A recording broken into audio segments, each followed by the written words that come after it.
Hey, this is Will, and welcome to another episode of the Marketing from the Trenches podcast. So in this episode, we're going to be going through and sharing 5 of our most effective and 5 of our favorite lead generation strategies for B2B businesses.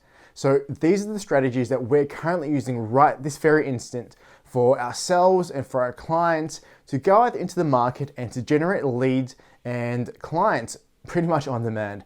So I hope you enjoyed the content. We've got some free resources to share with you after the episode as well. It's a bit of a checklist that we've created that coincides really nicely with the content and actually allows you to go through and tick off how you can run these strategies in your business. So I hope you enjoy and see you on the other side.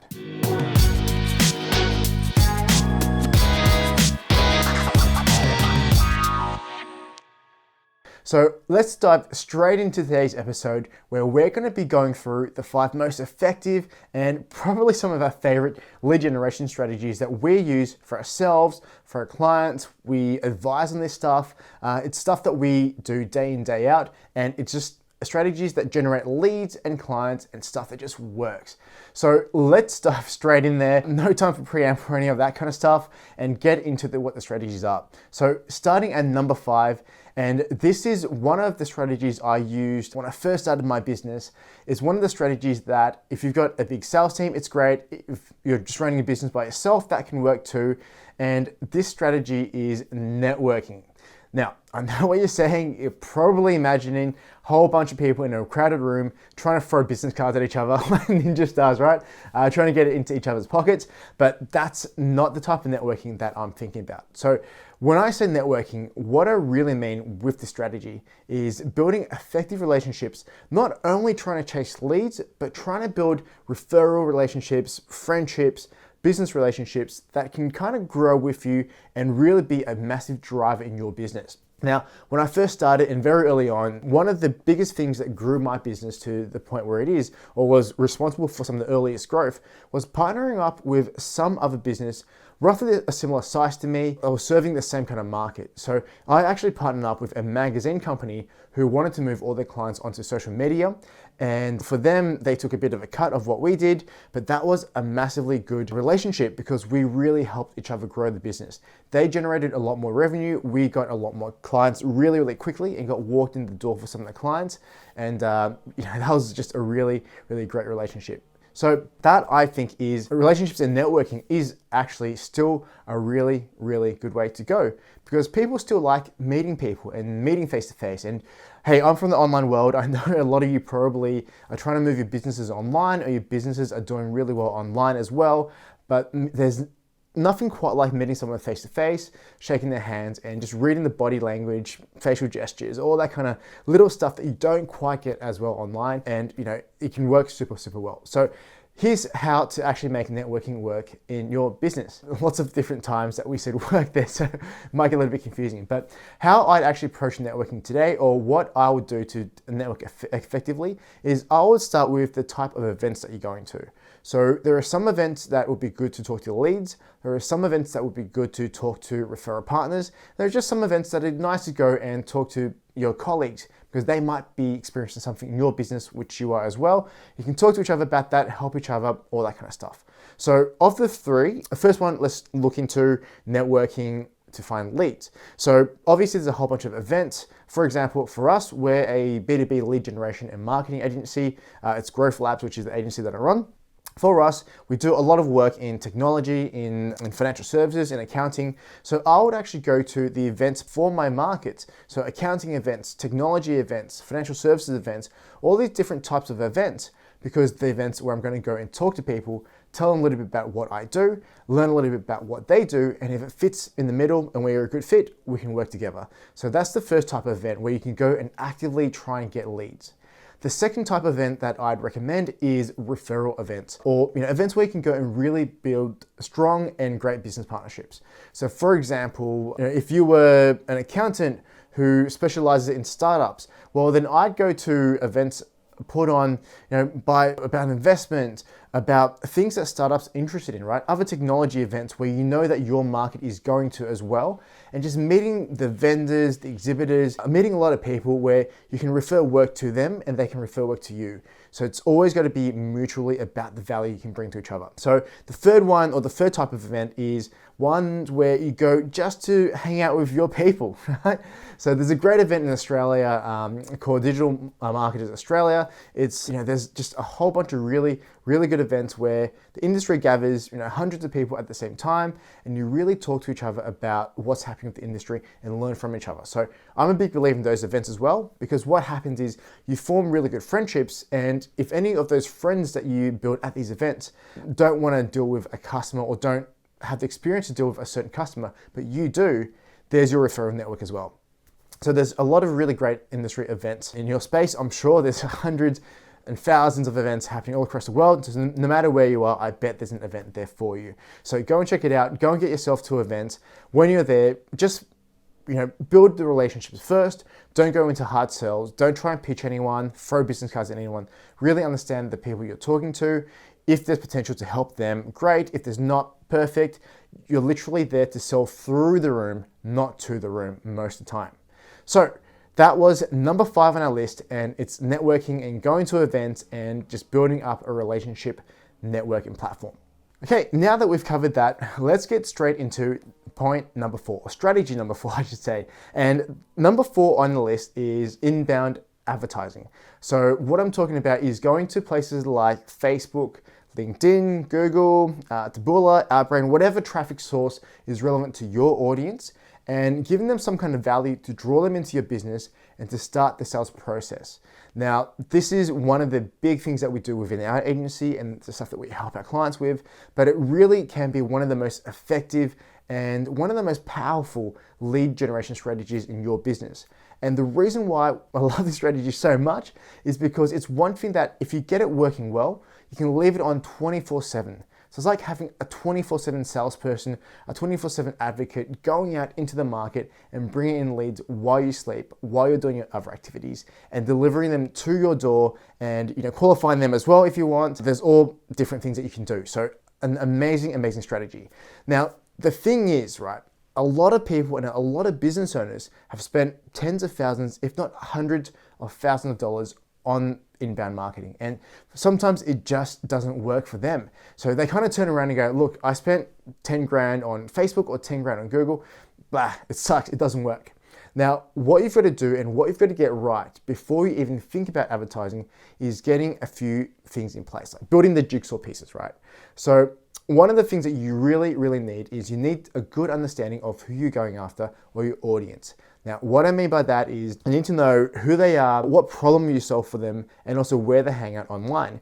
Because if you're a B2B business, which if you're listening to this podcast, you probably are. If you're B2B only and you're going to Facebook to do cold advertising, it may not be the best platform for you, or it may not be the best fit depending on who your customers are. Now, if you go onto LinkedIn, that might actually be a much more stronger and much more effective platform for you, but it really does depend. Now, please don't think that Facebook is only for B2C, because it's not. We do a lot of B2B stuff on Facebook. I'm just trying to use an example here to kind of show you, how to think about this strategy. So first of all, the right people, understanding how you help them, understanding what platform they're on. And the second bit of it is understanding the offer. Because so many times I've seen people, and businesses rather, go into the right platforms for them. They've got really good content. They've got what I think is a decent sales funnel, but the offer on the back of it just isn't right. And what I mean by that is if no one's heard from you before and you just serve one ad in front of them, trying to get them to spend $100,000 with you, that's not going to work really well, right? You've got to really tailor the offer and tailor the sales process to make sure that you're only asking relevant offers, or relevant in terms of how much your prospects and your leads trust you to what you want them to do. I hope that kind of makes sense. So what I mean by that is if someone's never heard of you before, they're not going to give you a check for $100,000, or it's very unlikely. But what you can do is you can offer them something with much lower risk, right? You can offer them a free report. You can offer them some kind of content that might give them value, and start building that relationship and trust to the point where they are willing to give you that $100,000 check. So again, it's a whole topic by itself, and I will actually dive into some of the campaigns we run for ourselves. I'm going to ask some of my clients if we can share some of their campaigns as well, and take you through the principles of how to run really effective B2B lead generation strategies inbound in the next few episodes of the podcast. So keep your eyes and ears peeled for that one. Now, on the checklist that we're going to be sending you as well, I do go a little bit deeper into the points. So things like getting your copy ready, and by copy I mean what you say on the ads, what you say on the pages after someone clicks on the ads, the graphics, all that kind of stuff. So check out the checklist. It's got it in dot point where you can tick it off if you're actually going through and creating that campaign, and it should be quite useful and handy for you to have. So that was strategy number 4, which is all about driving leads inbound, having a 24/7 sales machine online, operating and bringing leads and clients in. Now, we're moving closer to the first and one of my favorite strategies, but first we're going to tackle number 3, which is content marketing. So in this day and age, with everyone shouting about themselves, shouting about what they do, why they're better than everyone else, things are getting pretty crowded in the marketplace. But one of the ways that we found to really cut through that noise, to build your authority, make people understand that you're an expert at what you do and you're the logical choice for them to work with, is by using strategic content marketing.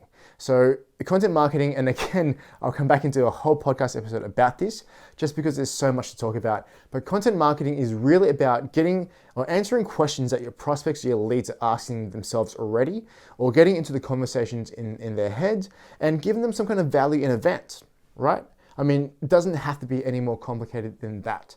What we're trying to do is we're trying to build value, we're trying to build the relationship, we're trying to build that rapport straight off the bat without even asking them for anything else. Because that means we're coming from a position of authority, they like us, they trust us a little bit more than if we were coming cold, and we can use that to leverage a really great sales conversation and sales process. So some of the ways that we think or that we're using content at the moment actually is, we're using a lot of video because video is becoming super, super strong, and all the platforms are really investing heavily into video. So if you think about Facebook, they're really going hard on video. YouTube, obviously it's a video platform, and even some of the other places, they're coming out and really valuing the content and engagement that you can do through video. So if there is a way to do video for your business, I really, really suggest that you do it. It can be something as simple as what I'm doing now, which is talking directly to a video and to a camera and sharing some value and sharing some examples or ideas of how you can help the people listening or watching you.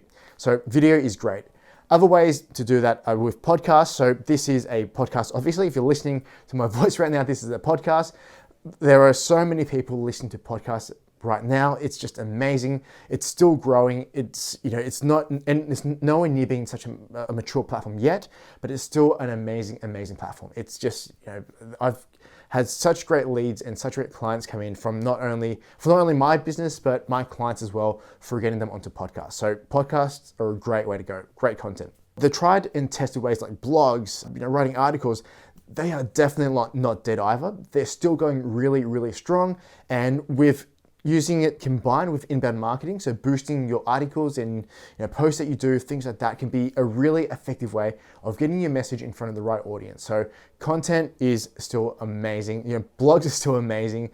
You should be using content in 2019 to distinguish yourself and your business from your competitors, to build that relationship up front with as many people as you can before they even come into your business, and to build the authority and the trust in the relationship as you go. So content marketing is your number 3, and it's an amazing, amazing strategy. Okay, now we're gonna get into the top 2. And the top 2 are actually kind of similar, but I've split them apart just because I love these 2 strategies so much, right? Especially when they combine into one, but I split them into 2 because there are some differences in the way that they're executed. So I'm going to be talking about strategy number 2, which is direct mail. Now, you're probably thinking direct mail is pretty old school, right? Like, isn't that kind of stuff dead? I mean, everyone's moving online, businesses are all kind of going online, social media, all that kind of stuff. And what I found is that it's absolutely not dead, right? As more and more people kind of ignore this segment or ignore the strategy, I'm actually finding that for some of my clients, as we're sending letters, as we're sending postcards, as we're sending direct mail out to their leads, the responses we're getting is actually becoming stronger because people just aren't used to that anymore, right? Think about the last time you had a handwritten note saying thank you, or some kind of value delivered to your desk, whether it's a book someone's written that you haven't asked for but is relevant to your business. I mean, think about the last time you actually got something physical. And I bet you that you remember that way more than last time someone shot you an email, right? Because it's, as everyone moves to one medium, this other medium that people have forgotten about is becoming more stronger and making a really good comeback for people who know how to do it properly. So in the context of lead generation through using direct mail, the way that we're using it for ourselves and for our clients that's working really well is, well, there's kind of two ways. One is on the back of an email campaign and one is leading before an email campaign. So let me kind of explain how it works. Now, what we do is there's two types that we use. So one where we send them maybe a postcard because we've sent them emails, because we can track the open rates on the emails that we send them, and we know that they're a great prospect who are interested in what we have to say. So for those prospects, or those leads rather, we'll actually send them a handwritten postcard. Now, I'll talk about the services we use for this. You don't have to do it yourself, but we typically send a handwritten postcard saying, hey, we've sent you a few emails, haven't got a response. We thought we'd go old school and try this with you. Here's some kind of benefit, or here's why you want to have a conversation with us. And it's been done to me. I've got postcards. I've had clients who've got postcards from other businesses using it to prospect in, as well as I've helped clients do or use postcards for themselves. And if you get the right message, if it's snappy or if it's funny or if it has something to it that's a little bit different and it gets their attention, that can work so well. So one of the ways to use direct mail is to just use a simple postcard following up from an inquiry, a conversation, or just some emails you've sent people. Now, the second way is to lead with direct mail. And at this moment, I've actually got a client who we were doing a lot of email for, but we've actually moved on to do a lot of direct mail because it's just working so well. So what we do is we actually have a letter, right? And it's all handwritten. We have a service that goes out and I think what they do is they employ people to kind of write it by hand.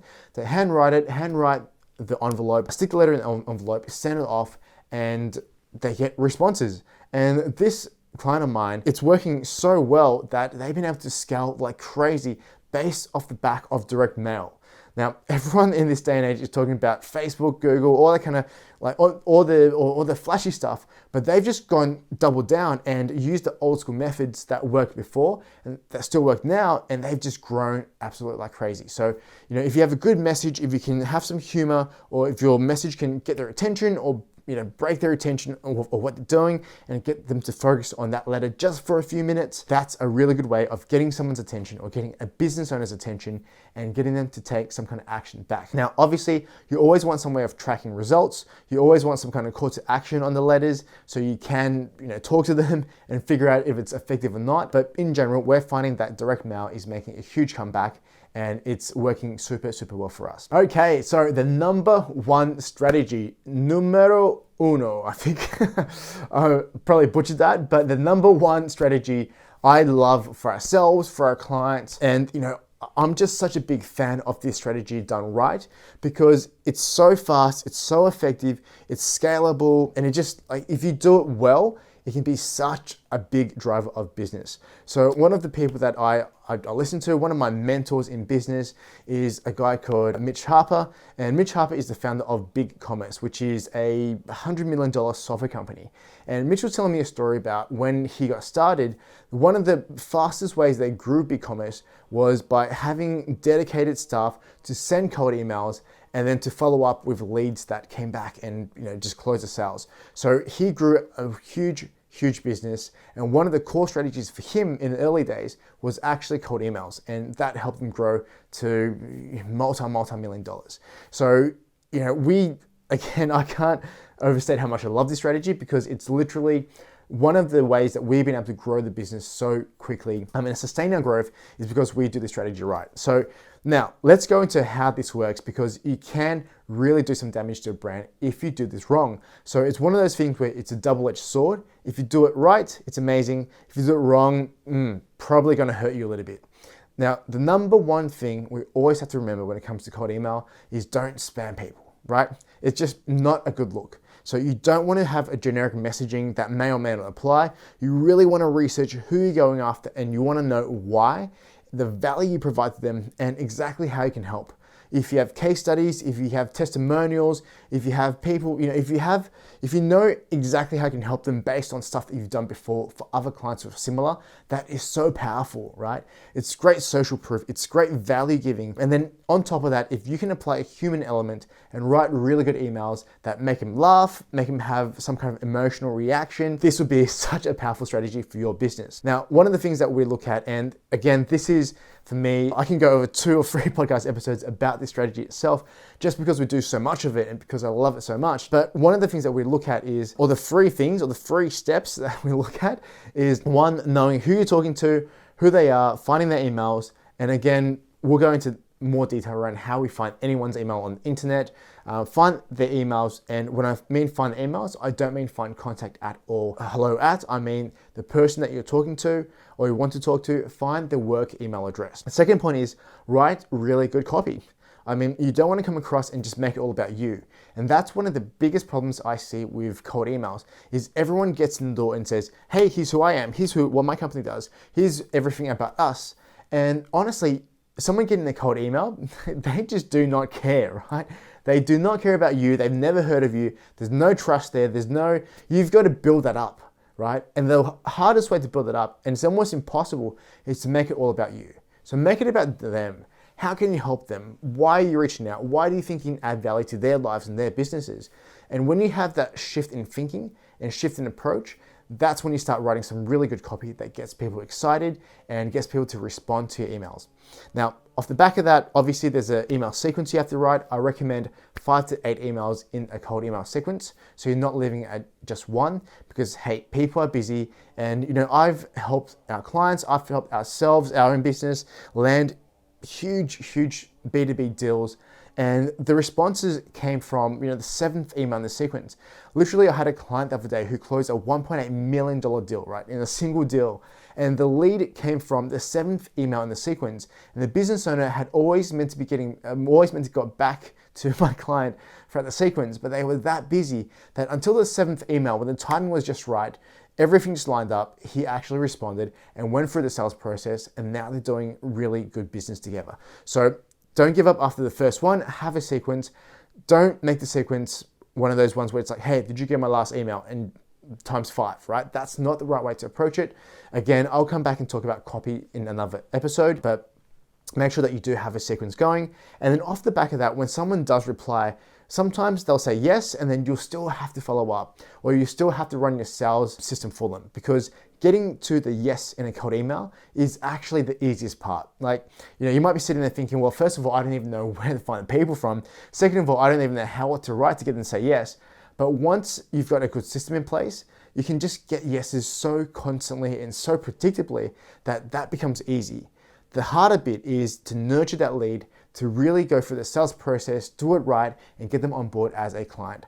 So again, it's a whole other episode. If you want, please do subscribe and save this podcast to your list, because I will be talking about that soon. But our number one strategy by far that I love, I just can't overstate it, because it's been such a big building block in our business, and for all the clients that we're doing cold emails for, they're all just getting such great results. It's our number one favorite. So cold email outreach. So there you have it, the 5 strategies which we think are the most effective, or we love the best, and we're seeing really great results from. So go out there and try them for yourselves in your own business. The strategies, to recap: networking, content marketing, inbound marketing, direct mail outreach, and cold email outreach. So I hope you have luck getting those up and running in your business. If you want to find out more, or if you want to get more details in terms of how we run it for ourselves, for our clients, or even if you just want to see if we can help you with it, please don't hesitate to reach out.